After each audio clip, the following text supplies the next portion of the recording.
The new online observation card, the E-OBS tool, complements the existing Safe Working Essentials suite of standardised and simplified tools such as toolbox talks, dynamic risk assessments and safety observation cards.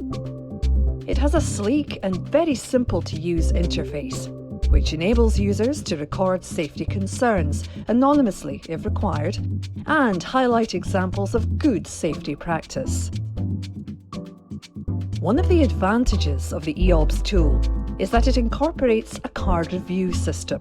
This ensures that the workforce receives feedback and recognition for playing their part. E-OBS is an industry tool which allows both installation operators and contracting companies to see their respective card data. Furthermore, it allows Step Change in Safety to conduct industry-wide trending and analysis, enabling tailored responses to industry challenges. To summarise, it's a standardised observation tool. It's designed for the workforce. It's simple to use and gives feedback. It enables and empowers people to play their part. It helps make the industry safer through data trending and analysis.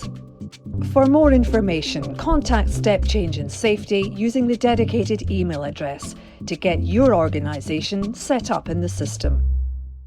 Play your part.